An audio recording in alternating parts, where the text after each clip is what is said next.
Those are applets. Actually, it's interesting to see that this, by touching it, it's possible to expand it. This is done, it's written in C++. This is another example of flickable view with nice animation effect. This is also written in C++ and is a weather plasmoid, but this is in QML, and with the QML plasma bindings, it looks pretty coherent with the other. You just by looking at them, you can tell, oh, this is written in C++, or this is written in QML, this is written in JavaScript. They will be as coherent as possible. Here we are using some purely QML widgets like the list, some C++ based Plasma widgets like the web view or this page flipping animation, and again without any restriction. We just have to have installed the plasma bindings. We did even, probably you already seen this. This is a QML demo that I taken it from the Qt repository as it was. I did not modify basically anything. I did put it in a Plasma package, and now can run as any other Plasma widgets in the Plasma workspace. It did just made a deployment of the QML example as a standalone thing usable outside of QML widget by just putting it in a zip file with the correct file system. And basically that's it. I would go now on the Plasma Mobile if the demo can work. Because I now have the slides, but if I can avoid them and use the demo instead. Great presentation. Can do it.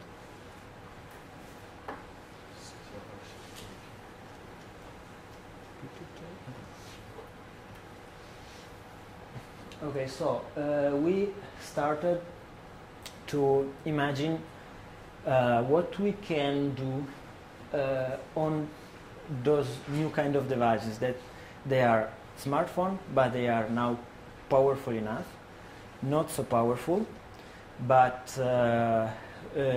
can we provide something unique for this kind of platform? Can the KDE platform, the KDE libraries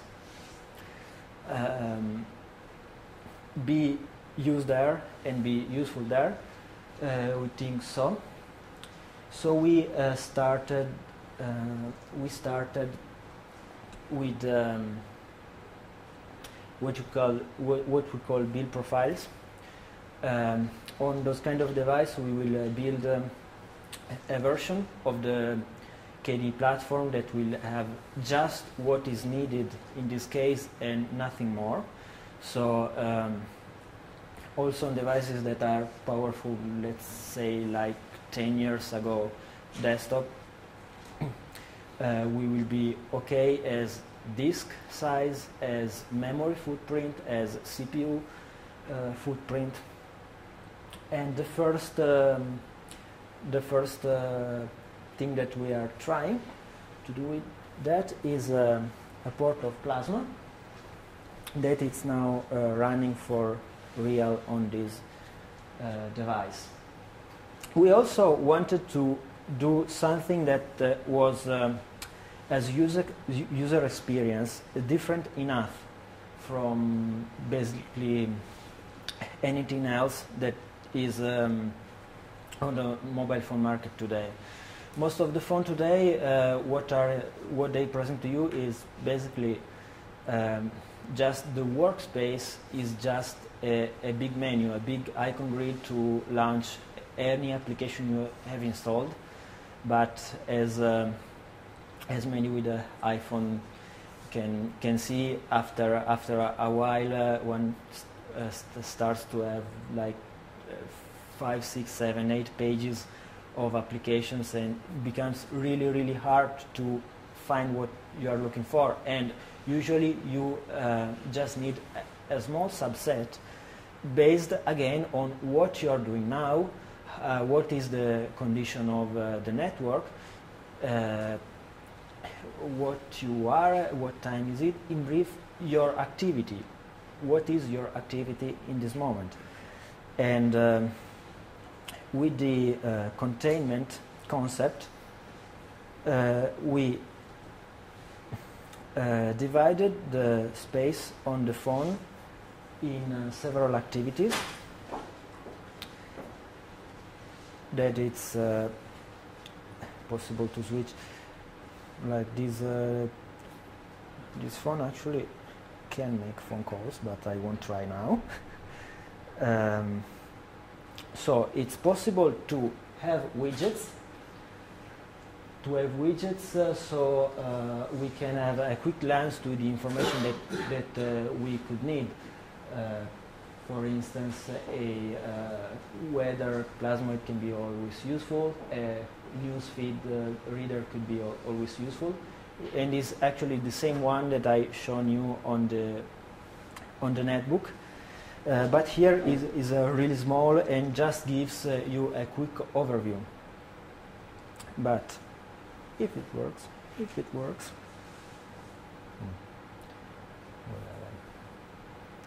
okay. So if you want to see in detail and actually interact with the widget, not just look at it, you can tap on it, and it will zoom as full screen. I can try to tip. Of course, the demo effect is okay. It seems to work pretty well. No. Okay, and it's bad. I was just about in the half of the presentation. As I said, one side is the activity, and that shows a relevant widget to the activity.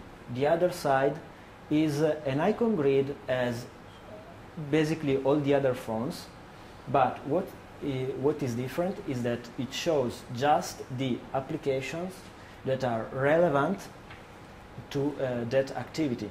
They are filtered in real time as when you click on the various activities buttons. And so in this way, for instance, the games will always be hidden, and that will be probably many of them, knowing what is in an app store. Yes? How does it know what activity I am at the moment? With the buttons, there are on the bottom part of the screen. I don't know if I... Okay, so you set the activity. Yes, this is the zooming. Okay, this is in vertical mode. I couldn't show it there because it had demo effect, whatever. But is those icons. So clicking on that, you will have the internet activity, the game activity, the phone activity, and it will change what is shown here, and it will change what icons are shown here. That is the other side. That it's to change from one side to the other.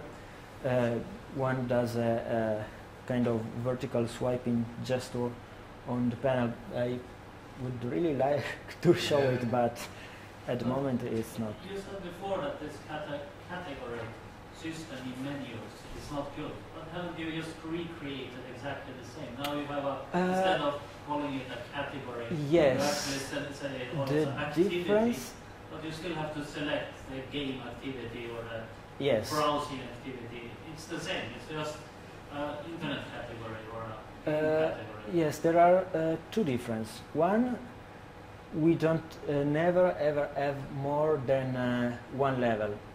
Also in the netbook there is still a menu with categories, but it's flat. Under internet there will be a flat list. This doesn't have subcategories.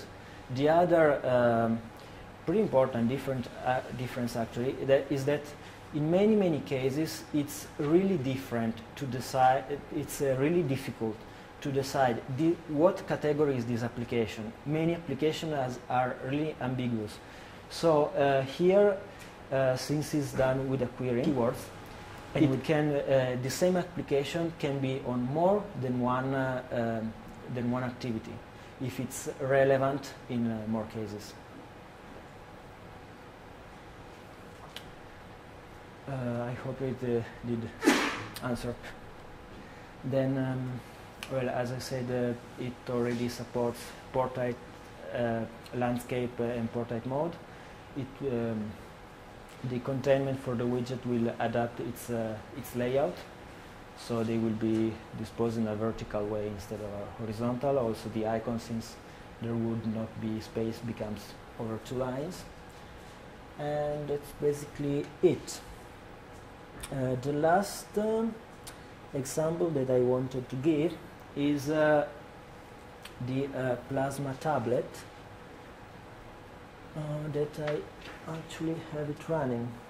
Okay, we had, this is even more at a prototype stage than the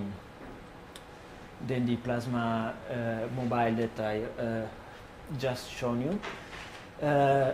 We think about but mobile device, there will be different devices, will be really different in both power capabilities, how will the processor will be fast or slow, and in user experience.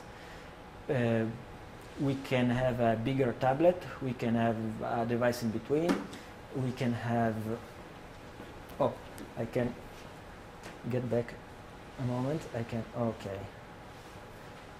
switch to the icon view. Here it's almost empty because nothing is really installed, but you can see it's loading different things depending on the activity, and if I flip again, it had actually also changed what widgets are shown here. I can try also to rotate if no,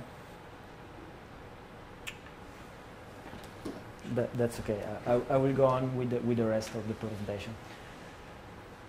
So all the Plasma, okay, here it is.